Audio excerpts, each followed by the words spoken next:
Hello my dear students, how are you all? Hope you are fine and doing well. So today we are starting the third lecture of this chemical kinetics. In the last lecture we studied about the factors affecting the rate of reaction. So today we'll be studying a very important topic in the chemical kinetics, that is the rate equation or rate law expression. And it's also connected with the order of the reaction. So we'll study these two topics, that's rate equation or rate law expression and the order of the reaction. So let's start with rate equation, or we call this a rate law expression. Rate equation, or it's also called as rate law expression. तो चलिए start करते हैं. तो आप सभी बच्चों से ये गुजारिश है कि आप भी अपनी नोट्स, अपनी कॉपी और पेन निकालिए और धीरे धीरे नोट करते जाइए जैसे मैं लिख रहा हूँ, क्योंकि जब आप अपनी नोट्स बनाते हैं तो आपके लिए बहुत ही फ़ायदेमंद रहते हैं इन द लॉन्ग फ्यूचर में. जब आप इसको रिवाइज करना चाहते हैं, इसको दोबारा से पढ़ना चाहते हैं, तो ये आपके लिए बहुत ही फ़ायदेमंद होता है. तो सबसे पहले जानेंगे कि रेट लॉ इक्वेशन जो है या रेट इक्वेशन क्या होती है. जो भी आपका रेट ऑफ रिएक्शन होता है और आपकी जो ऑर्डर ऑफ ये जो कॉन्सेंट्रेशन टर्म्स होते हैं उनको जो कनेक्ट करता है आपस में एक मैथमेटिकल एक्सप्रेशन के थ्रू, तो उसको हम बेसिकली कहते हैं रेट लॉ इक्वेशन और रेट इक्वेशन और रेट एक्सप्रेशन. तो it explains the dependence of rate of reaction on the concentration of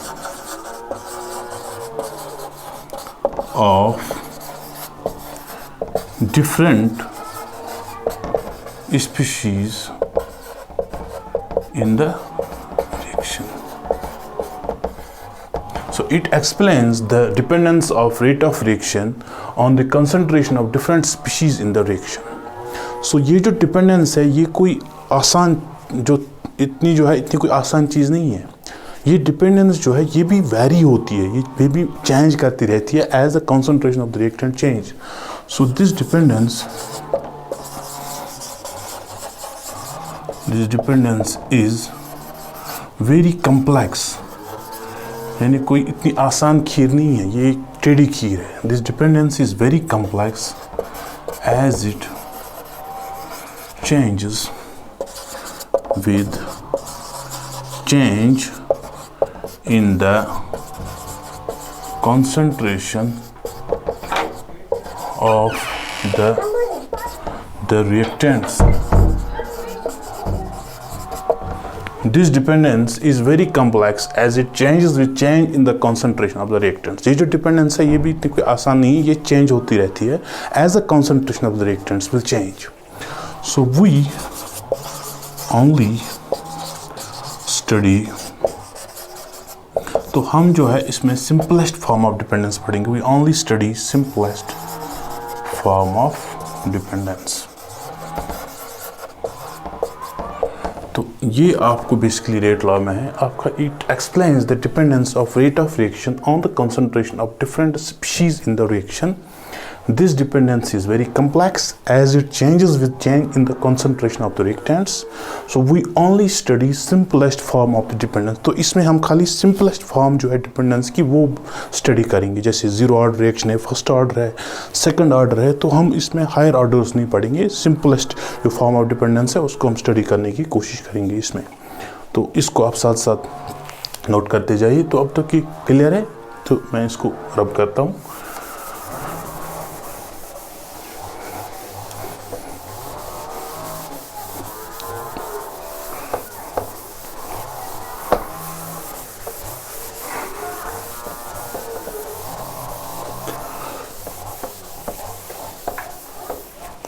तो ये जो डिपेंडेंस है ये हमें कैसे पता चलेगी. तो only and only method to know this, only method is experiments.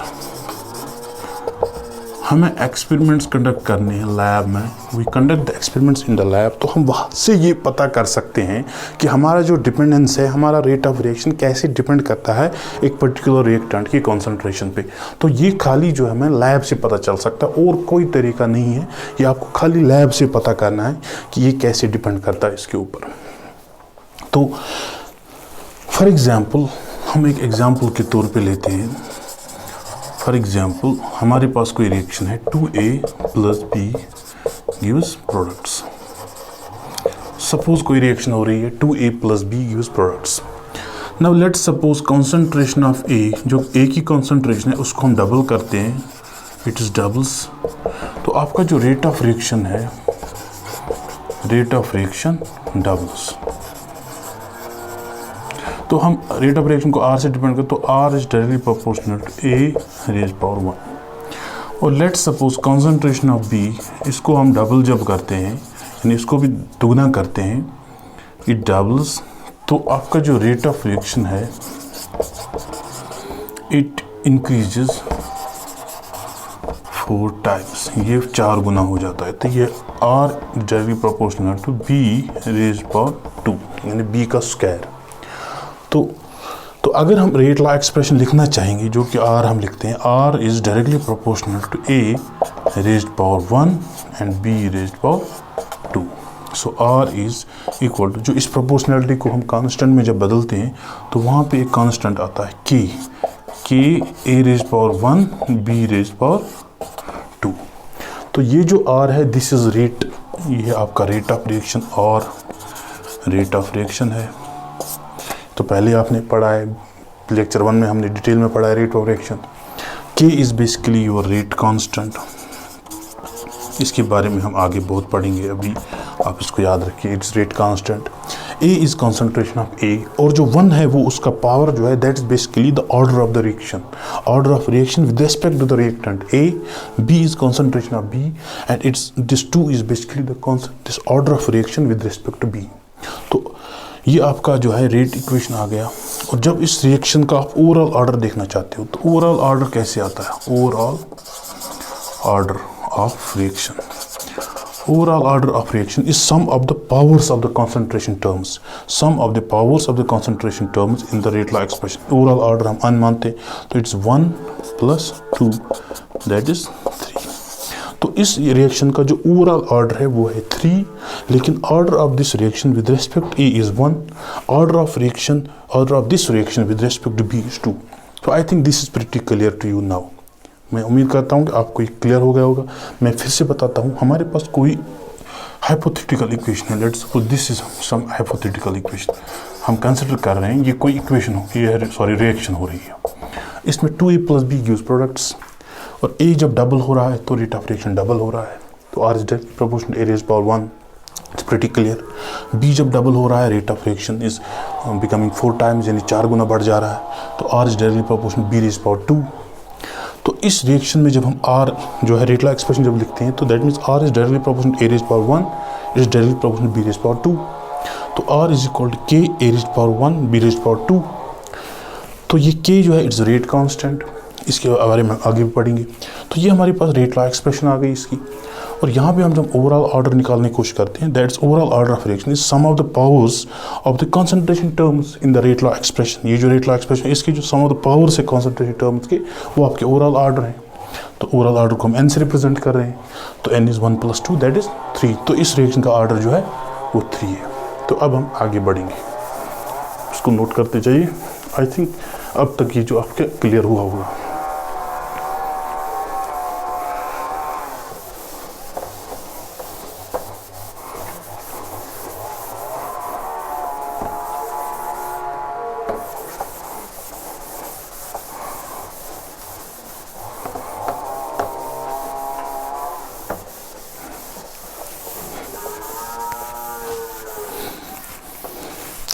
अब हमने एक्सपेरिमेंट्स किए लैब के अंदर। So we conducted experiments in the lab, और हमने ये देखा कि जो रेट ऑफ रिएक्शन है it is directly proportional to A⁻x, ROR जिसको हम बोलते हैं रेट ऑफ रिएक्शन, और in small it write. Similarly ROR rate of reaction R is directly proportional to B⁻y। तो अब हम इसको रेट लॉ एक्सप्रेशन में जब लिखते हैं, तो इसको हम जब लिखते हैं R is equal, R is directly proportional to A⁻x and B⁻y, this is x। तो R rate of reaction is equal to, यहाँ पे हम एक कांस्टेंट लगाते हैं A raise power X B raise power Y. तो ये जो आर है आपका, पहले भी आपको मैंने बताया, it is rate of reaction R O R. K is your rate constant, A is concentration of A, B is concentration of B, X is order of reaction with respect to A, with respect to reactant A, and order of reaction with respect to B is Y. And what is overall order? Overall order of reaction, that's N. इसको हम N से represent करते हैं, N is X plus Y. तो ये आपका overall order of reaction है, N is equal to X plus Y. तो अब ये जो ऑर्डर ऑफ रिएक्शन है ये कुछ भी हो सकता है, ये पॉजिटिव हो सकता है, नेगेटिव हो सकता है, जीरो हो सकता है, फ्रैक्शन हो सकता है, कुछ भी हो सकता है। You can expect anything to B order of the reaction. It can be positive, it can be negative, it can be zero, it can be fraction. तो ये आपका जो है रेट ऑफ रिएक्शन आ गया। ये आपका बेसिकली दिस, ये जो है आपका this actually is your rate law expression, rate law expression. तो ये आपके पास आया कि R is equal to K A to the power X B to the power Y. Now this A is concentration of A, B is concentration of B, and now these are powers. These are basically the orders. This is the order of reaction with respect to A, order of reaction with respect to B. जब दोनों को combine करते हैं, सम करते हैं X plus Y, that gives you the overall order of the reaction. तो ये आपको आ गया। तो I hope यहाँ तक जो भी हमने पढ़ा ये आपको क्लियर है। Now this is clear to you. But only thing you will only know these things when you conduct experiments in the lab. ऐसे आपको पता नहीं चलेगा। अब गुलबर्ग एंड वैगी जो था, गुलबर्ग एंड वैगी, दो साइंटिस्ट थे, गुलबर्ग एंड वैगी। तो उन्होंने कुछ एक लॉ दिया था, law of mass action. Guldberg and Waage, Guldberg and Waage, ये दो साइंटिस्ट थे, उन्होंने दिया था लॉ ऑफ मास एक्शन। हालांकि ये लॉ जो है ज़्यादा चला नहीं था, बहुत पहले दिया था उन्होंने लॉ ऑफ मास एक्शन। तो इन्होंने क्या कहा था, फॉर एग्जांपल हमारे पास लेट सपोज ये रिएक्शन है 2A plus B gives products, ये कोई रिएक्शन हो रही है लेट सपोज। तो उन्होंने कहा था rate of reaction R is equal to K A raise power 2 B raise power 1। ये गुलबर्ग एंड वेगी साहब ने कहा था कि रेट ऑफ रिएक्शन जो है इक्वल के ए टू द पावर 2, यानी जो इस ए का स्टोइकोमेट्रिक कोएफिशिएंट है उसको यहाँ पे स्क्वायर, इसके ऊपर उसका पावर कर दो, और जो बी है उसका जो स्टोइकोमेट्रिक कोएफिशिएंट वो 1 है तो उसका पावर जो इसको रेज कर दो। तो उनके हिसाब से रेट ऑफ रिएक्शन, उन्होंने कहा था कोई वैसे एक्सपेरिमेंट करने की कंडक्ट जरूरत नहीं है, लैब में जाने की जरूरत, तो आप ऐसे ही रेट। लेकिन ये जो आपका ये जो रिएक्शन है, ये rate expression, it this law basically law of mass action failed in so many reactions. So it was applicable only in few reactions. So most of the reactions it failed. Only in few reactions. कुछ reactions में जो है ये चला था, लेकिन बहुत सारे रिएक्शंस जो है उनमें ही फेल हो गया। उन्होंने कहा था कि आप सीधे जो है इसका जो ए का स्टोइकोमेट्रिक कोएफिशिएंट है वो यहाँ का इसको पावर कर दो, यानी इसका ऑर्डर हो गया, और जो बी का स्टोइकोमेट्रिक वो इसको पावर हो गया। लेकिन ऐसा जब देखा गया, जब लैब में एक्सपेरिमेंट्स किए गए, वहाँ देखा गया कि ये सही नहीं है, इट्स नॉट करेक्ट। तो ये इक्वेशन वहाँ पे फेल हो गई। कुछ रिएक्शंस में ये इक्वेशन, वो भी हम आगे पढ़ेंगे कहाँ पे ये सक्सेसफुल थी, कहाँ पे चल गई, लेकिन ज़्यादातर reactions, most of the reactions it actually failed. So this was Guldberg and वेगी।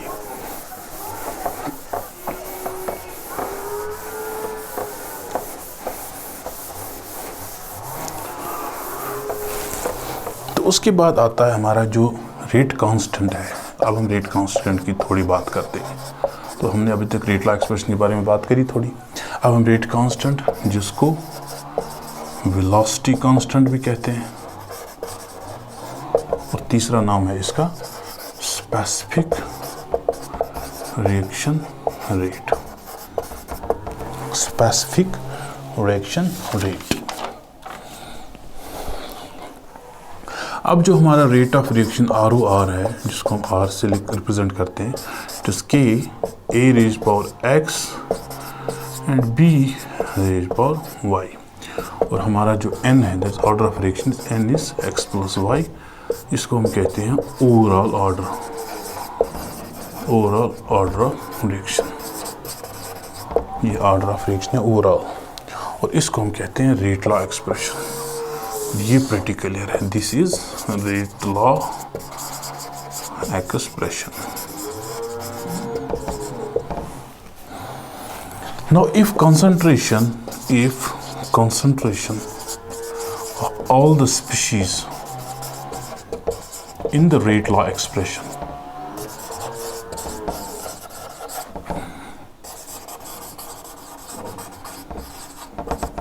is unity, यानी वो एक है, वन, यूनिटी वन है। सो लेट सपोज हमारे पास यहाँ पे जब होता है, अगर हम यूनिटी यहाँ पे रखेंगे कि 1 raised power x और यहाँ पे 1 raised power y, तो anything raised power 1 raised power anything, तो वो हमेशा से 1 आएगा, क्योंकि 1 को अगर हम पावर 1000 भी रखेंगे, 10,000 भी रखेंगे, तो कुछ भी रखेंगे 1 तो हमेशा 1 ही आएगा, उसका पावर जो भी हो। तो ये आपके पास आता है k। इन सिंपल टर्म में आप ये लिख सकते हो r इज इक्वल टू, तो इन सच केसेस, ऐसे केसेस में जहाँ पे concentration of all the species in the rate law expression is unity, it's 1, तो उसमें आपका रेट ऑफ रिएक्शन, आपका जो रेट ऑफ रिएक्शन है इक्वल हो जाता है रेट कांस्टेंट के। रेट ऑफ रिएक्शन और रेट कांस्टेंट बराबर हो जाते हैं उस केस में। तो उस केस में जो रेट कांस्टेंट होता है, in such cases rate constant is called, उसको हम कहते हैं स्पेसिफिक रिएक्शन रेट। उन केस में हम रेट कांस्टेंट को कहते हैं, in rate constant is called specific reaction rate. ऐसे केसेस में हम रेट कांस्टेंट को कहते हैं स्पेसिफिक रिएक्शन रेट। तो जहाँ पे भी आपका रेट कांस्टेंट जो है वो कंसंट्रेशन ऑफ टर्म्स जो है वो यूनिटी के बराबर हो, तो in such cases rate constant is called specific reaction rate, उसको हम कहते हैं स्पेसिफिक रिएक्शन रेट। तो ये आपका यहाँ तक क्लियर हो गया। तो अब हम आते हैं units of the rate constant. Rate constant जो है उसके यूनिट्स क्या होते हैं, उस पे हम आ जाते हैं।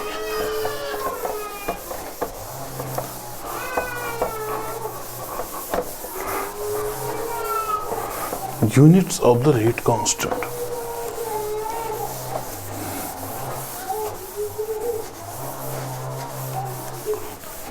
अब सबसे इंपॉर्टेंट चीज है वो है यूनिट्स ऑफ रेट कांस्टेंट। अब हमारा जो रेट ऑफ रिएक्शन है, ROR रेट ऑफ रिएक्शन, जो कि हम पहले अब लिख चुके हैं, वो के A raised power x B raised power y। तो हम यहाँ से निकाल सकते हैं K will be equal to R rate of reaction divided by A raised power x B raised power y। तो हमारा जो रेट ऑफ रिएक्शन है K, हम जो रेट ऑफ रिएक्शन हमें पता उसका यूनिट होता है मोल पर लीटर पर सेकंड, मोल पर लीटर पर सेकंड। और एक को हम लिख सकते हैं, वो कॉन्सेंट्रेशन है, वो mole per litre raise power x, this is mole per litre raise power y। अब इसको हम थोड़ा सा और करते हैं, यहाँ की तरफ मैं करता हूँ इसको, K विल बी इक्वल, तो ये आएगा mole per litre, it will be second inverse divided by mole per litre, ये आएगा x, ये आएगा mole per litre raise power y। K will be equal to, हमारा K क्या आएगा इस केस में, तो मोल पर लीटर, यहाँ का यूनिट 1 हो, ये इसका पावर 1 होगा, तो ये आएगा mole per litre raise power 1 second inverse divide by, इसको हम कॉमन लेंगे, मोल पर लीटर बेस कॉमन लेंगे, मोल पर, ये आएगा x प्लस y, तो K will be equal to mole per litre.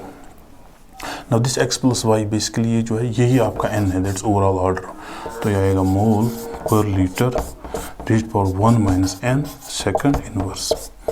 तो ये है आपका units. Now this is the unit, ये आपका यूनिट है रेट कांस्टेंट का। जो रेट कांस्टेंट उसका यूनिट होगा मोल per litre raise power 1 minus n second inverse. तो इस पे आपके क्वेश्चंस आ जाते हैं, उसमें जो एंट्रेंस एग्जाम होता है IIT का JEE या IIT JEE exam, NEET exam, उसमें भी क्वेश्चंस आ सकते हैं यूनिट्स पे, कि आपको दिया होगा कोई यूनिट तो आपको कहा जाएगा कि किस ऑर्डर की रिएक्शन है, तो ये आपको उसमें याद रखना है इसका सिंपल जो के का यूनिट होता है वो mole per litre raised power 1 minus n second inverse, या concentration raised power in some case it can be like unit can be mole per litre, basically आपका कंसंट्रेशन है, concentration raised power -1 n time raised power -1, कभी कभी ऐसे भी हो सकता है, तो ये आपको याद रखना है। तो this is the units of the, आप साथ साथ नोट करते जाइए इसको, ये बहुत ही इंपॉर्टेंट है एंट्रेंस एग्जाम के लिए। सिंपल है, सिंपल चीज़ें हैं, इतनी कोई डिफिकल्ट चीज़ नहीं है। धीरे धीरे चीज़ों को समझने की कोशिश करनी है, धीरे धीरे चीज़ों को समझने की कोशिश करेंगे तो आपको सब समझ आएगा।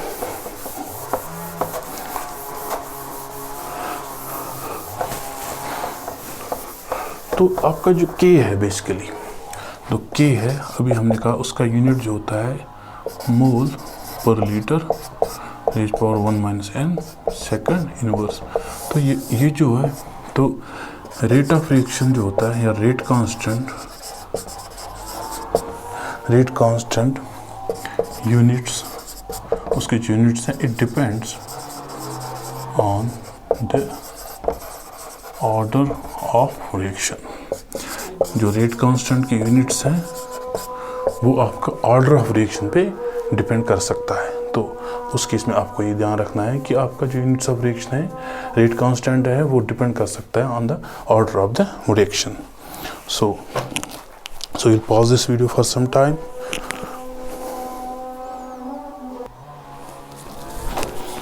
तो अभी हम बात कर रहे थे कि जो है हमारा रेट कांस्टेंट है, उसके यूनिट्स है moles per litre raise power 1 minus n second inverse. तो इसका यूनिट्स जो है, units of rate constant, it depends on the order of the reaction, क्योंकि यहाँ पे n है, n is basically the order of reaction. अगर वो 0 ऑर्डर होगा तो 1 माइनस 0 होगा, तो उसकी यूनिट्स मोल्स पर लीटर पर सेकंड। तो अब हम वही देखेंगे कि डिफरेंट ऑर्डर ऑफ रिएक्शन में रेट कांस्टेंट्स के यूनिट्स क्या होंगे, तो उसको हम थोड़ा सा करने की कोशिश करेंगे। आप इसको नोट कीजिए, हम आगे बढ़ते हैं इससे। तो के की जो यूनिट्स होंगी वो डिपेंड करेंगी ऑर्डर ऑफ द रिएक्शन पे। तो एक तरफ से हम लिखेंगे ऑर्डर ऑफ रिएक्शन जो कि n है, और यहाँ लिखेंगे हम यूनिट्स ऑफ के, यानी रेट कांस्टेंट के यूनिट्स।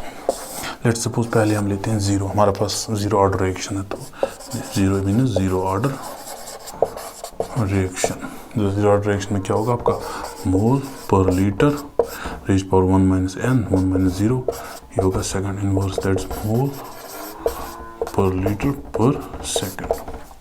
और दूसरा हम लेंगे first, that's first order reaction. First order reaction में क्या होगा आपका मोल per litre raise power 1 minus n is 1, so second 1 minus 1 is 0, anything raised power 0 is 1, तो इसका यूनिट होगा सेकंड इनवर्स। अगर हम लेट्स सपोज 2 लेंगे, दैट्स सेकंड ऑर्डर रिएक्शन, तो ये आएगा mole per litre raise power 1 minus 2 second inverse, तो ये आएगा mole per litre raise power minus 1 second inverse, या आप इसको लिख सकते हो litre mole inverse second inverse. तो ये आपका यूनिट होगा उसका। और अगर let's suppose you have -1/2, that's negative half order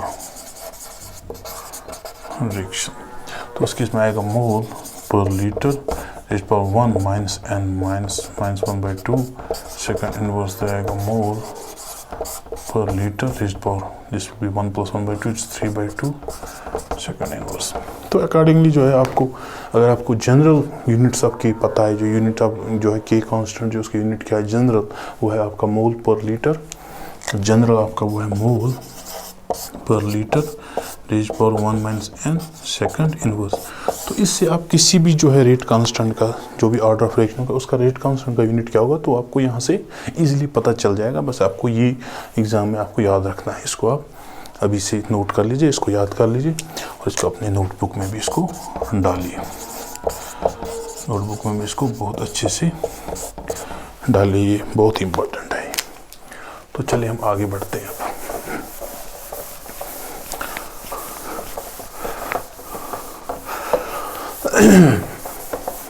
तो अब हमारे पास एक क्वेश्चन है, तो हम इस क्वेश्चन को सॉल्व करने के, बहुत इजी क्वेश्चन है, एंट्रेंस में इस टाइप का क्वेश्चन आ सकता है आपको। तो हमें दिया है इफ के, हमारे पास के दिया हुआ है, हमारे पास एक क्वेश्चन है if K is equal to rate constant is equal to 3 into 10 to the power -3 litre square mole raise power -2 second inverse. हमें निकालना है फाइंड, ये जो रिएक्शन है फाइंड ऑर्डर ऑफ रिएक्शन, इस रिएक्शन का ऑर्डर निकालना है हमें। तो हमें पता है कि जो हमारा दिया है 3 into 10 to the power -3 litre square mole raise power -2 second inverse. तो अगर हमें इसके यूनिट्स पता है, in general units mole per litre raise power 1 - n second inverse is equal to, ये आएगा mole per litre raise power -2 second inverse. तो इनको हम कंपेयर करने की कोशिश करेंगे आपस में। तो सेकंड इनवर्स सेम है, तो हमारे पास बेस क्या आता है 1 - n इज इक्वल टू -2, क्योंकि ये मोल पर लीटर सेम है। तो यहाँ से आपका n आएगा 2 + 1, तो that means n is equal to 3। तो ये जो रिएक्शन है इसका ऑर्डर है, ऑर्डर ऑफ रिएक्शन इज 3। तो इस केस में जो रिएक्शन है इसका जो ऑर्डर है वो 3 है। तो ये एक इजी क्वेश्चन दिया हुआ है। तो आपको सिंपली क्या करना है, आपका जो रेट कांस्टेंट जो है उसके यूनिट्स हैं उसको आप कंपेयर करेंगे, जनरल जो रेट कांस्टेंट के यूनिट्स होते हैं उसके साथ कंपेयर करना है, तो वहाँ से आपको पता चल जाएगा।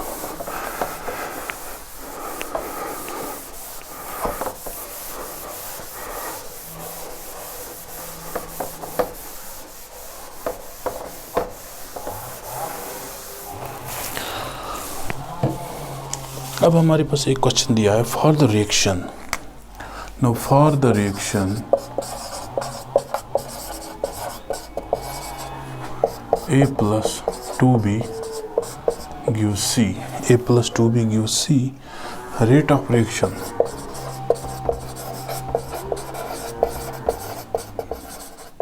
is given by, rate of reaction is given by R is equal to K A raised power 1 B raised power 2. Then the order of reaction is, then the order of reaction is, इस reaction का order क्या होगा। तो अगर हम इसको compare करेंगे, हमारी जनरल रेट एक्सप्रेशन आती है वो is equal K A raised power X B raised power Y। तो दैट मीन्स हमारा x है 1, y है 2, तो हमारा n होता है x + y is equal to 1 + 2 is equal to 1 + 2 is equal to 3। तो हमारे पास इस रिएक्शन का जो ऑर्डर है, तो हमारे पास 3 ऑप्शन दिए हैं 2 4 3 1। तो हम थर्ड ऑप्शन को टिक करते हैं, क्योंकि हमारे पास इस रिएक्शन का जो ऑर्डर आता है वो 3 आ रहा है, 1 + 2, because 1 + 2 is the overall order of the reaction, वही हमें हमेशा निकालना होता है। तो ये सिंपल क्वेश्चंस भी एग्जाम में एक्सपेक्ट आप कर सकते हो। तो आपके पास जो बेसिक चीज़ें हैं, बेसिक्स इसकी जो होनी चाहिए वो क्लियर होनी चाहिए, बेसिक फंडामेंटल चीज़ें इसकी आपको क्लियर होनी चाहिए। तो इस टाइप के क्वेश्चंस आपको फिर बहुत ही ईजिली कवर हो जाएंगे एग्जाम में।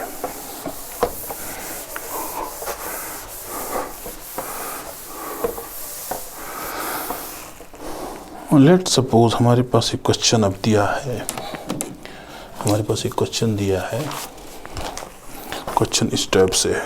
The question goes like this, now 2A + 3B is giving you products. 2A + 3B आपको प्रोडक्ट्स दे रहा है। आपका जो ऑर्डर ऑफ रिएक्शन है, order of reaction with respect A is 2 and order of reaction with respect to B is equal to -1। तो आपको rate law expression लिखनी है, right rate law expression and calculate order of reaction. Order of reaction आपको calculate करना है। और दूसरा है what is the effect on the rate, what is the effect on rate when, पहली चीज जब concentration of A is doubled alone. दूसरा, concentration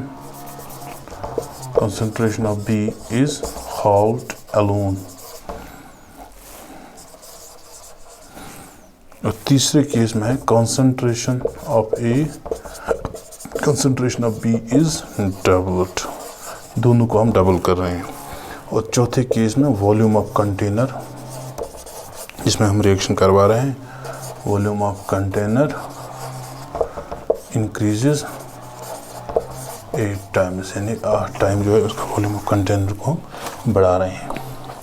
तो सबसे पहली चीज़ जो हम इसको सॉल्व करने की कोशिश करेंगे, rate of reaction R is equal to K A, और इसके ऊपर ऑर्डर ऑफ रिएक्शन क्या है 1 with respect to B, order of reaction -1। तो ये आपका रेट लॉ एक्सप्रेशन आ गया। This is your rate law expression. अब इसमें हम जब ऑर्डर ऑफ रिएक्शन कैलकुलेट करने की कोशिश करेंगे, ऑर्डर ऑफ रिएक्शन, तो n is equal to x plus y 2 plus -1, so 2 - 1 is 1, so that's overall order of reaction is 1। यह कहा गया। तो अब हम इसको करने की कोशिश करेंगे। ये जो क्वेश्चन है तो ये आपने कर ली। ये बहुत ही सिंपल है। रेट ऑफ रिएक्शन जो है, रेट का एक्सप्रेशन है R is equal to K A to power X B to power minus Y, X is order of reaction respect that's 2, order of reaction that's B that's -1। तो जो overall order निकालने की कोशिश करेंगे तो overall order of reaction is n is equal to x plus y that's 2 plus -1 that's minus this plus 1। तो अब हम ये क्वेश्चन अटेम्प्ट करेंगे, जो इसके ये 4 पार्ट्स हैं उनको हम करने की कोशिश करेंगे।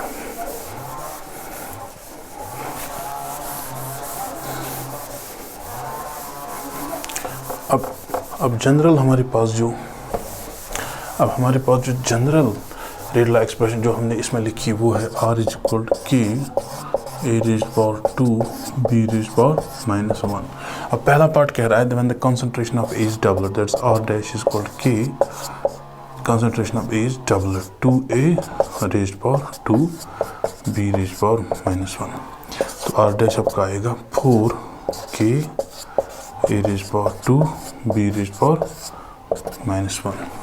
अब जब हम इनको डिवाइड करने की कोशिश करोगे तो let's suppose this first, this is second, that second divide by first we get R dash divide by R dash is equal to 4, क्योंकि ये सारी चीज़ें कैंसिल आउट हो जाएंगी।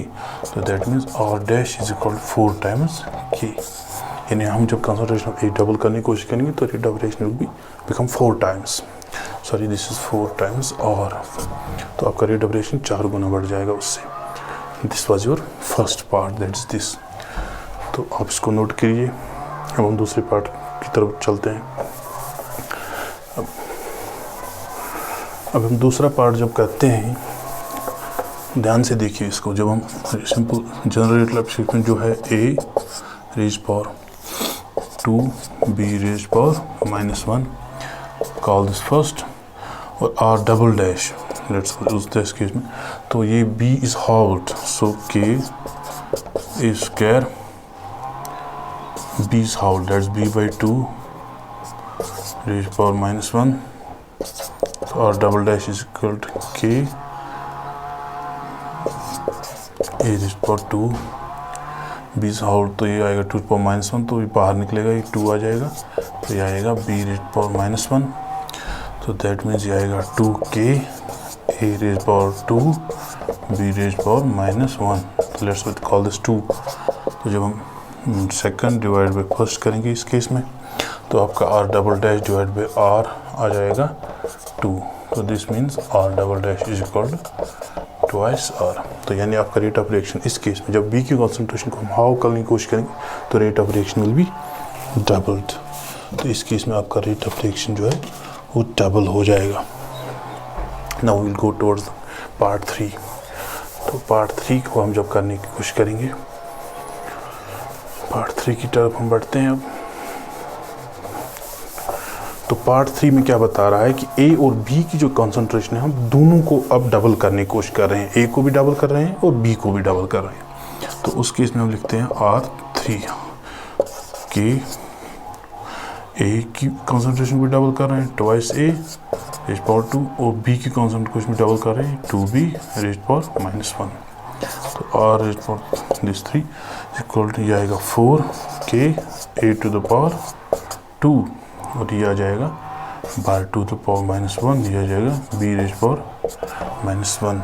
तो R3 prime is equal to 4 divide by 2 is 2 के A raise power 2 B raise power -1, इसको हम सेकंड कहते हैं। In this case second divided by first वो आएगा R triple prime divide by R simple R।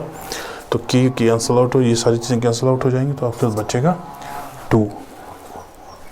तो इस केस में भी जब हम A और B दोनों को डबल करने की कोशिश करेंगे तो आपका जो रेट ऑफ रिएक्शन आ जाएगा वो होगा ट्वाइस, तो वो दुगना हो जाएगा उससे जो rate of reaction in this case है, तो इट विल बी 2 टाइम्स। तो सिंपल है, इसमें आपको सिंपली जो है पुट करना है, जो भी डबल किया हमने A और B दोनों को डबल किया, ट्वाइस कर दिया, तो फिर 2 को स्क्वायर किया 4 आ गया, 2 टू पावर -1 हो जाएगा, तो 2 टू पावर -1 दैट्स 1/2। तो यहाँ से 2 जो है 2 टू द 4 किया हमने। तो ये सिंपल मैथमेटिक्स है, ये आपको धीरे धीरे लर्न करनी आपको आनी भी चाहिए। अब इस लेवल पे आप क्लास 12th में हो या क्लास 11th में पढ़ रहे हो तो आपको ये सारी चीज़ें अब हम लास्ट पार्ट पे जाते हैं, दैट्स 4th वन। अब वॉल्यूम ऑफ कंटेनर, तो कंसंट्रेशन जो होती है, concentration is inversely proportional volume. तो वॉल्यूम जो बेसिकली कंसंट्रेशन जब हम डिफाइन करते हैं it's number of moles per unit, यानी अब वॉल्यूम जब बड़ा होगा कंटेनर का तो वो डिवाइड हो जाएगा, तो कंसंट्रेशन उससे कम हो जाएगी। तो ये कह रहा है यहाँ पे कंसंट्रेशन, तो concentration will basically decrease, concentration basically decrease. तो कंसंट्रेशन ऑफ B जो है उसको हम जो कंसंट्रेशन को जब हम जो है डिक्रीज करने की कोशिश करते हैं, जो वॉल्यूम जो बढ़ाते हैं तो उसकी वजह से कंसंट्रेशन डिक्रीज हो जाती है, क्योंकि आपको पता है concentration is basically equal number of moles per unit volume. तो वॉल्यूम जो है आपका डिनोमिनेटर में है, तो जब वॉल्यूम बढ़ेगा तो कंसंट्रेशन डिक्रीज हो जाएगी। तो यहाँ पे क्या कह रहा है कि volume of container increase 8 times. तो आपका जो वॉल्यूम ऑफ कंटेनर है वो आप 8 गुना बढ़ा रहे हो, तो यानी आपका रेट ऑफ रिएक्शन जो है वो आपको के A डिवाइड बाई 8 हो जाएगा, रेज पावर 2 है, और B रेज पावर -1, और सिंपली यहाँ भी डिवाइड बाई 8 हो जाएगा इन बोथ केसेस। दोनों केस में आपको डिवाइड करना है।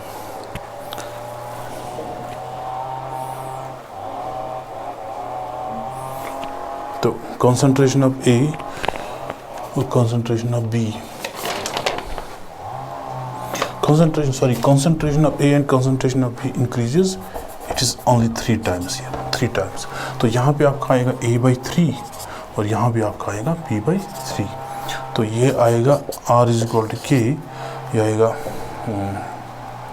B/3, तो दैट मीन्स ये आएगा 3 टू द पावर -2। तो जब बाहर निकलेगा ये तो आएगा 1/9, सॉरी अंदर आएगा 8 टू द पावर 2, और ये जब यहाँ आएगा 3 टू द पावर -1 ये आएगा ऊपर जाके 3 आ जाएगा, तो ये आएगा B to the power -1, 3 1s are 3 3s are। तो R तो आपका जो let me show it again to you, तो पहले जो आपका जनरल है R वो आपको पता है वो है K A to the power 2 B to the power -1। तो अब हम R प्राइम करेंगे या R4 करेंगे, वो जब हम कंसंट्रेशन जो है बढ़ाएंगे, ये concentration volume of the container increase 3 times, तो आएगा A/3, तो ये आएगा B/3 रेज पावर -1। तो जब हम इसको डिवाइड करेंगे तो ये आपका आ जाएगा बेसिकली 1/9 K इंटू 3 आ जाएगा, यहाँ से 3 आ जाएगा, तो ये आएगा A to the power 2 B to the power -1, 3 1s are 3 3s are। तो ये आ जाएगा K/3 A raise power 2 B raise power -1 R raise power 4। तो जब हम इसको let's call this first and call this second, तो in this case also when we divide second by first, तो we will get R raise power 4 divide by R is equal to 1/3। तो R4 will be equal to R/3। तो in this case जो rate of reaction है वो decrease हो जाएगी 3 times, ये rate of reaction will become equal to 1/3।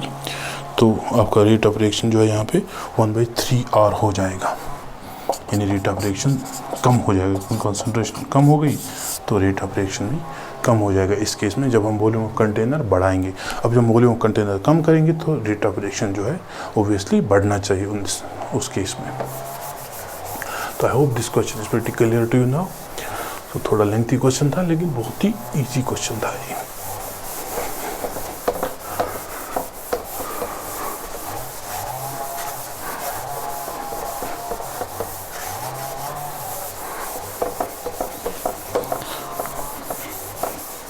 अब हम एक और क्वेश्चन लेने की कोशिश करेंगे। इस क्वेश्चन में हम जो है कोशिश करेंगे कि और इसको समझने की कोशिश करें। तो इसमें क्या है कि आपको एक क्वेश्चन दिया है फॉर 2A, एक रिएक्शन है 2A + B गिव्स प्रोडक्ट्स, ये आपको प्रोडक्ट्स दे रही है, कोई रिएक्शन हो रही है लेट्स सपोज। तो A जो है इसको आप डबल कर रहे हो, A doubled ROR increases 2 times, ठीक है। और A और B दोनों को आप डबल कर रहे हो, यानी दोनों की कंसंट्रेशन डबल कर रहे हो। इंक्रीजेस ROR इंक्रीज 8 टाइम्स, इस केस में ROR इंक्रीज। तो आपको क्या करना है, आपको यहाँ पे ये क्वेश्चन में कह रहा है right rate law expression and calculate order of reaction. Order of reaction आपको निकालना है इस केस में। तो रेट ऑफ रिएक्शन जब आप लिखते हो ROR, जिसको आप सिंपली R से डिनोट करते हो, जिसके A⁻X B⁻Y। अब फर्स्ट केस में क्या है कि रेट ऑफ रिएक्शन जो है जब आप A को डबल करते हो, rate of reaction increase 2 times. तो let's suppose call this first, now it will be equal to R is equal to K, A को डबल कर रहे हो 2A⁻X B⁻Y, let's call this 2। और तीसरे केस में A और B दोनों को डबल कर रहे हो, rate of reaction 8 times, 8R is equal to K 2A⁻X 2B⁻Y। अब हम पहले क्या करेंगे, 2/1 करेंगे।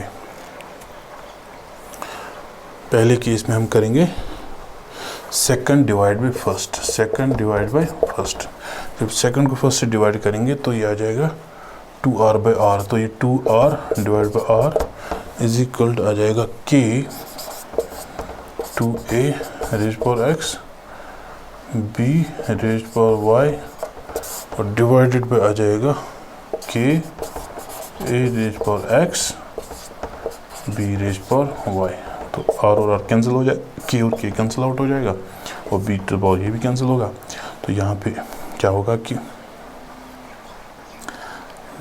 2⁻x आ जाएगा, 8⁻x, तो 8⁻x, तो आपका आएगा 2 इज इक्वल 2⁻x, ये 2⁻1 होगा।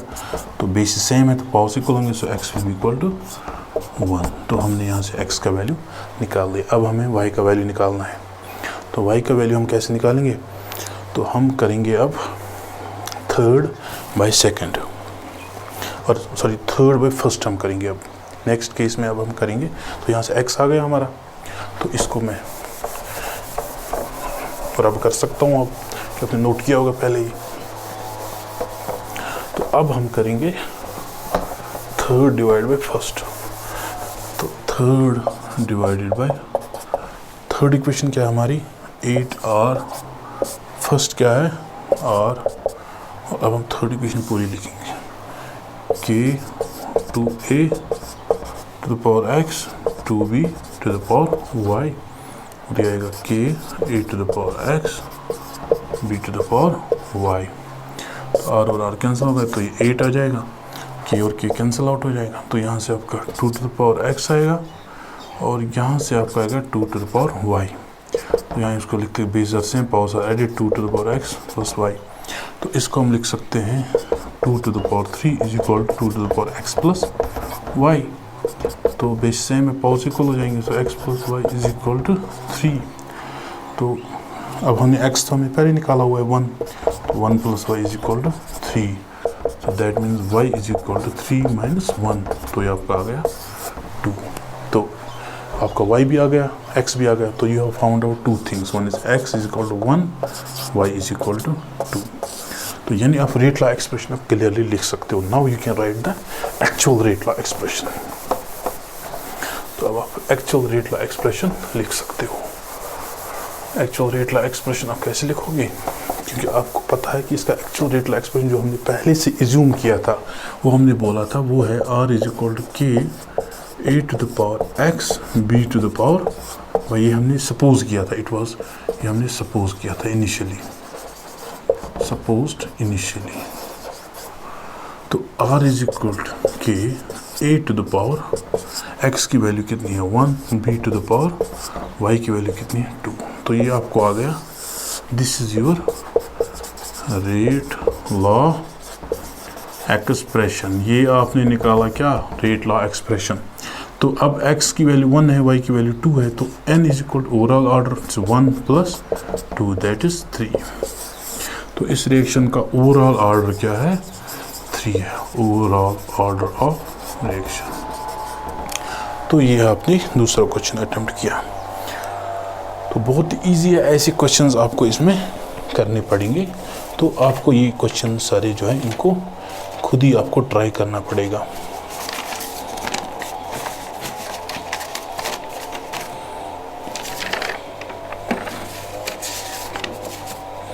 अब हम एक और क्वेश्चन अटेम्प्ट करने की कोशिश करेंगे। मैं चाहता हूँ कि आपको और प्रैक्टिस हो जाए क्वेश्चंस की। तो एक और क्वेश्चन हम करेंगे, जो एक लास्ट क्वेश्चन होगा, इसका प्रैक्टिस करेंगे यहाँ पे। लेकिन आप खुद जो है घर पे बैठ के आप बहुत सारे क्वेश्चंस ट्राई कर सकते हो। तो हमारे पास यहाँ क्वेश्चन इस तरह से है, a plus 2b plus 4c gives product से हमें एक रिएक्शन हो रही है। Now when volume of container is doubled, अब हम जब इस वॉल्यूम कंटेनर का वॉल्यूम डबल करते हैं, rate of reaction decrease 8 times, rate of reaction decreases 8 times, 8 times decrease हो रही है। नाउ ए को A doubled, B halved, ROR rate of reaction increases 4 times, 4 गुना बढ़ जाती है। Now when C increases 4 times alone, ROR increases 64 times, ROR increases 64 times। तो आपको rate law expression find out करना है, right rate law expression and find order of reaction. इस reaction का ऑर्डर आपको निकालना है। तो सबसे पहली चीज हम प्रिज्यूम करते हैं कि let's suppose general rate law of expression R is equal to K, क्योंकि हमारे पास 3 इसमें है, A to the power x, B to the power y, C to the power z। ये हमने प्रिज्यूम किया, सपोज किया, लेट किया हमने कि ये इसका रेट लॉ होगा। तो पहले केस में जब when volume of container is doubled, अब हम इस कंटेनर का वॉल्यूम डबल कर रहे हैं, तो rate of reaction decrease 8 times, तो ये R डिवाइड बाई 8 हो रहा है, डिक्रीज हो रही है। तो इसको लिखते हैं K A divide by 2 raise power x, B divide by 2 raise power y, C divide by 2 raise power z। इसको फर्स्ट कहेंगे, इसको सेकंड कहेंगे। अब उसके बाद हम क्या करते हैं, उसके बाद दूसरे केस में हम कर रहे हैं, दूसरे केस में हम क्या कर रहे हैं, दूसरे केस में हम in second case A is doubled, B is halved, और दूसरे केस में R is equal to and rate of reaction increase 4 times, तो ये 4 गुना हो रहा है। लेकिन A को डबल कर रहे हैं, तो K A बाई 2 या 2A raise power x, b is how b/2 raise power y, और c के साथ हम कुछ नहीं कर रहे हैं उस केस में, और c को हम ऐसे ही रहने दे रहे हैं c⁻z, तो इसको हम थर्ड कहेंगे। और उसके बाद जो चौथे केस में हम कर रहे हैं when c increase 4 times alone, c को हम 4 गुना अलोन बढ़ा रहे हैं, वो increase c 4 times alone, c को हम 4 गुना अलोन बढ़ा रहे हैं, rate of reaction increase 64 times, तो ये आपका आएगा 64R के। a को हम कुछ नहीं कर रहे हैं, ऐसे रहने दे रहे हैं, b को हम कुछ नहीं कर रहे हैं, c को हम 4 गुना बढ़ा रहे हैं, 4 times c raise power z। तो हमारे पास ये 4 इक्वेशंस आ रही हैं। We are getting these 4 equations. अब पहली इक्वेशन जो है हम फर्स्ट डिवाइड बाय सेकंड करेंगे, या हम करेंगे 4 डिवाइड बाय फर्स्ट। पहले हम करेंगे 4 डिवाइड बाय फर्स्ट। 4 क्या है, 64R divide by first, that's R is equal to 4 है k a to the power x b to the power y 4c to the power z divided by k a power x b power y c power z। और cancel हो जाएगा, तो ये आपका आ जाएगा 64 is equal k, ये सारी चीज़ें कैंसिल आउट हो जाएंगी, c to the power z 4 to the power z आ जाएगा ये, तो आएगा 4³ is equal to 4 to the power z। तो आपका यहाँ से जो है इस इक्वेशन से आपको z निकलेगा 3, तो आपको z फाइंड आउट हो गया, z इज 3। अब आपको x और y निकालना है। Now you have to find x and y। अब हम करेंगे थर्ड बाय फर्स्ट, इसके बाद हम करेंगे थर्ड बाय फर्स्ट।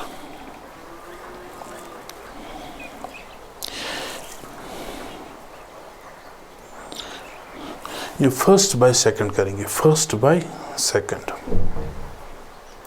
अब हम फर्स्ट बाय सेकंड करेंगे, लेट्स डू दैट।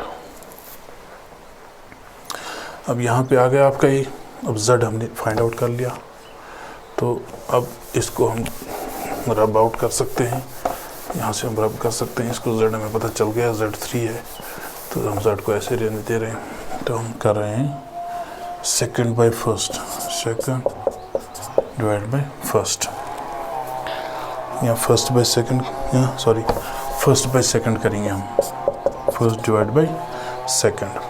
तो r divide by 8 is equal to,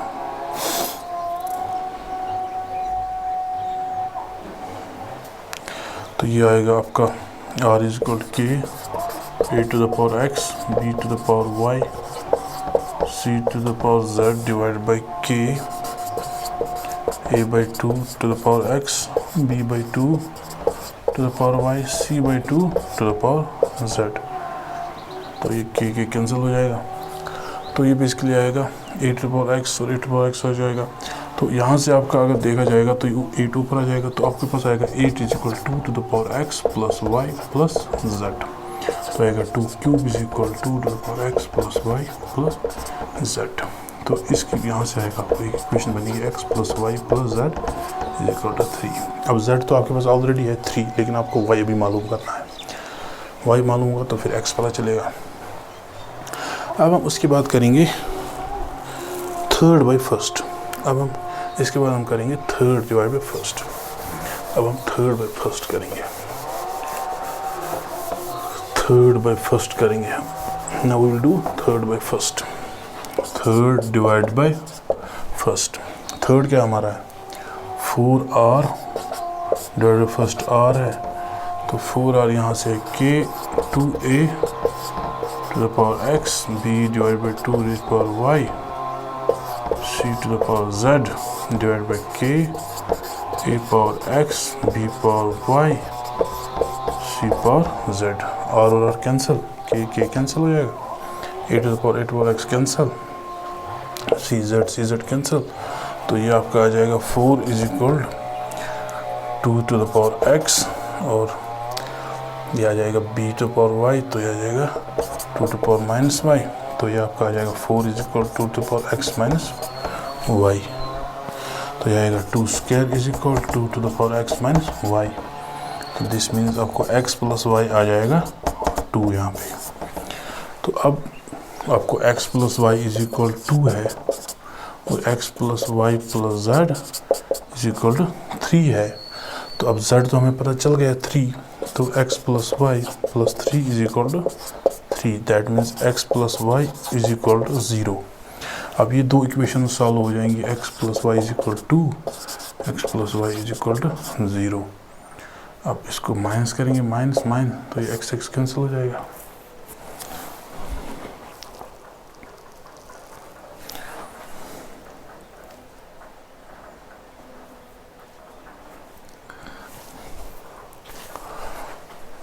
x plus Y और दूसरा क्या बन रहा है x माइनस, सॉरी एक है x प्लस वाई, दूसरा x minus y. x minus y basically है x माइनस वाई इज 2। यहाँ पे आपका आ गया x minus y is equal to, तो गलती हो रही थी, x minus y is equal to x plus y is equal to 0। तो ये आ जाएगा माइनस, तो यहाँ से प्लस हो जाएगा ये, तो ये भी प्लस हो जाएगा आपका, तो आ जाएगा आपका 2y इज इक्वल टू 2, तो यहाँ से आपका y इज इक्वल टू 1 आ जाएगा। तो जब आपका y, सॉरी एक मिनट, इसको हम दोबारा से करते हैं, तो ये आपका आता है x plus y is equal to 0, x plus y equal to 0, x minus y is equal to 2, तो ये माइनस, ये plus, minus 2y is equal to minus 2।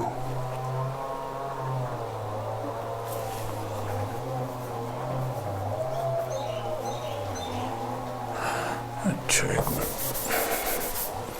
x plus y is equal to 0, x minus y is equal to 2, add करेंगे इनको तो 2x आएगा is equal to, this means x is equal to 1, तो x 1 आ जाएगा तो y is equal to minus 1, x 1 आ जाएगा तो y is equal to minus 1। तो अब हम तीनों चीज़ें पता चले, x equal to 1, y is equal to minus 1, z is equal to 3। तो अब रेट ला एक्सप्रेशन लिख सकते हो, बिल्कुल लिख सकते हो, क्यों नहीं लिख सकते, इजीली लिख सकते हैं। कैसे लिख सकते हो, आप लिख सकते हो r is equal to k a to the power x, x is 1, b to the power y, y is minus 1, c to the power z, z is 3। ये आपका आ गया ओवरऑल रेट ला एक्सप्रेशन और order of reaction, या overall order of reaction, overall order of reaction will be equal n is equal to 1 plus minus 1, तो ये आपका आ जाएगा n इज इक्वल टू 3। तो इस केस में ऑर्डर ऑफ रिएक्शन क्या है आपका, ऑर्डर ऑफ रिएक्शन 3 है। तो ये क्वेश्चन थोड़ा लेंथी था लेकिन बहुत इजी था, तो आपको थोड़ा सा इसमें मैथमेटिक्स करनी पड़ेगी, थोड़ी मल्टीप्लिकेशन, डिवीजन वगैरह ये सब आपको करना पड़ेगा, इक्वेशन डिवीजन वगैरह, इसको आपको सीखना पड़ेगा आपको अच्छे से। तो now some points, some important points regarding order of, अब कुछ important points हैं जो कि order of reaction की रिगार्डिंग है, वो आपको बेसिकली लिखने हैं। पहला चीज़ है stoichiometric coefficient. Stoichiometric coefficient has nothing to do with order of reaction, has nothing to do with order of, जो भी आपका स्टोइकोमेट्रिक कोएफिशिएंट है उसका ऑर्डर ऑफ रिएक्शन से कोई लेना देना नहीं है। स्टोइकोमेट्रिक कोएफिशिएंट का ऑर्डर ऑफ रिएक्शन से कोई लेना, फॉर एग्जाम्पल आपके पास कोई reaction 2N2O5 gives 4NO2 plus O2। अब इस केस में रेट ऑफ रिएक्शन जो हम लिखते हैं वो K N2O5 रेज्ड पावर 1 है। तो ये कहाँ से पता चला, एक्सपेरिमेंट से पता चला ये। तो रेट ऑफ रिएक्शन जो है, स्टोइकोमेट्रिक कोएफिशिएंट जो है उसका has nothing to do with order of reaction, order of reaction उसका कोई लेना देना नहीं। अगर आप देखो यहाँ स्टोइकोमेट्रिक कोएफिशिएंट 2 था, लेकिन यहाँ पे ऑर्डर ऑफ रिएक्शन जो है इसमें जब आ गया तो 1 आ गया। तो ये पहली चीज़ है। और दूसरी चीज़ है इन रेट लॉ एक्सप्रेशन, जो रेट लॉ एक्सप्रेशन हम अभी पढ़ रहे हैं, जो हमने डिटेल में पढ़ी, in rate law expression concentration term of some reactant in rate law expression concentration term of some product may be present। Rate law expression जो है उसमें रेट ऑफ जो आपका कॉन्सेंट्रेशन टर्म जो प्रोडक्ट का वो भी प्रेजेंट हो सकता है। फॉर एग्जांपल आपका रिएक्शन है twice O3 it is giving you 3 times O2, तो इसका जब हम रेट ऑफ रिएक्शन लिखते हो ROR तो वो आता है K O3 रेज़ पावर 2 और O2 रेज़ पावर -1, जबकि O2 आपका यहाँ पे क्या है प्रोडक्ट है, तो कॉन्सेंट्रेशन टर्म ऑफ प्रोडक्ट में ऑल्सो भी प्रेजेंट।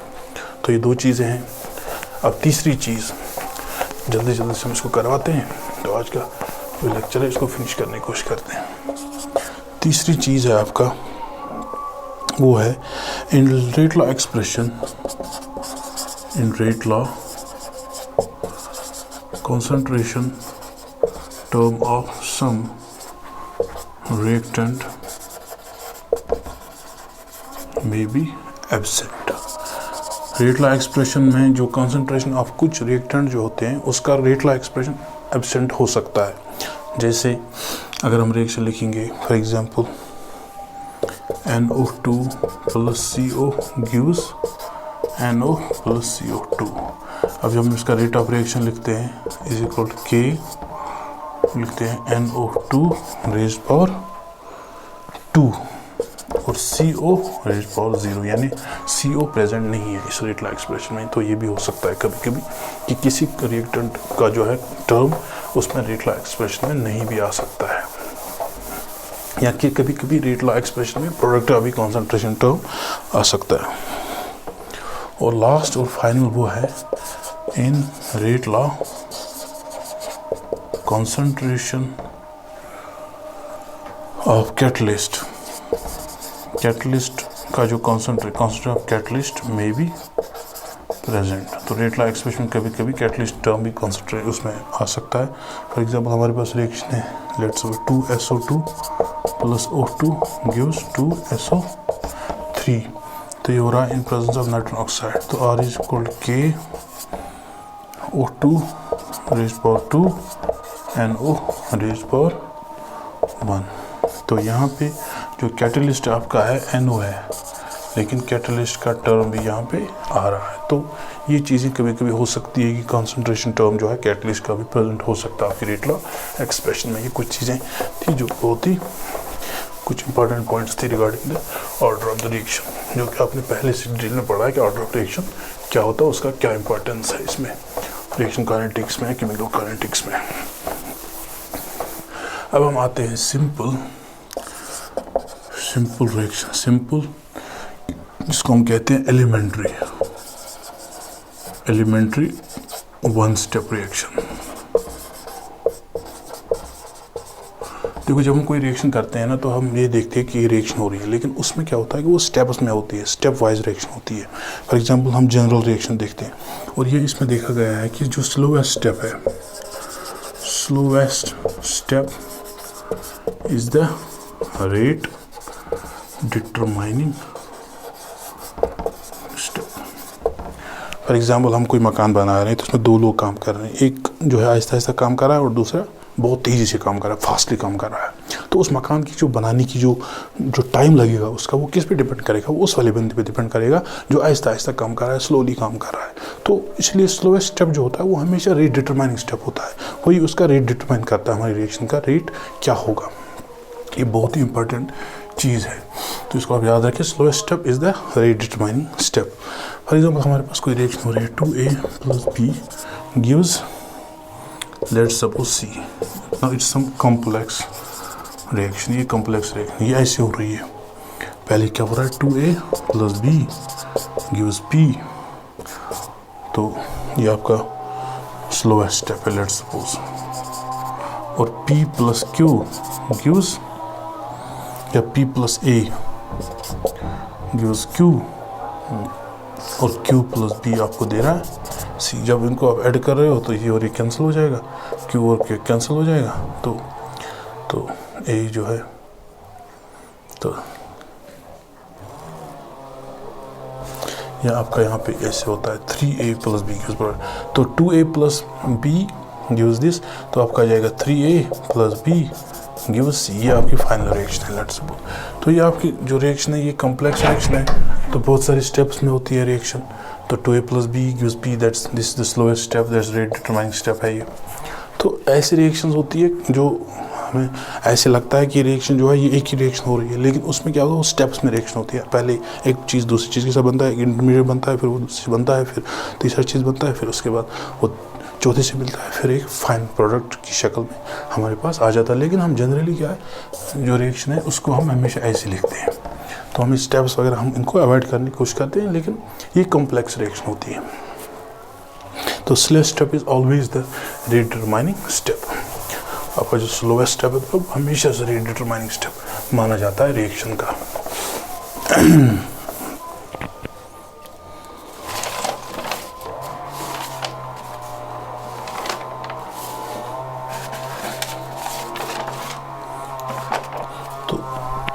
तो हमेशा से जो है हम जो है स्लोएस्ट सिंपल एलिमेंट रिएक्शन होती है, वन स्टेप रिएक्शन होती है, सिंपल स्टेप होती है। तो आगे हम इसके बारे में और भी जो है पढ़ेंगे, जैसे मॉलिक्यूलरिटी ऑफ रिएक्शन क्या होता है, वो हम कैसे डिटरमाइन करते हैं, किस रिएक्शन के लिए मॉलिक्यूलरिटी निकालते हैं, कैसे निकालते हैं। तो मुझे लगता है कि आज का जो लेक्चर है ये हमारा, इसको हम यहीं पे जो है फिनिश अप करने की कोशिश करेंगे, क्योंकि लेक्चर काफ़ी बड़ा हो गया। तो नेक्स्ट लेक्चर में हम इसमें पढ़ेंगे जो है आपका इनिशियल रेट, जो है आपका इनिशियल रेट मेथड जो होता है वो हम कैसे निकालते हैं, उसको जो है थोड़ा सा पढ़ने की कोशिश करेंगे नेक्स्ट लेक्चर में। तब तक आप जो है ये सारी चीज़ें हमने जो आज कवर की है इसको और देखिए, और इसमें क्वेश्चंस और भी जो आप कर सकते हो आप कर लीजिए। तो आपको I wish you all the best for your future exams and for your upcoming exams like NEET, JEE. So you keep trying. Till then, bye bye. Good luck. Thank you.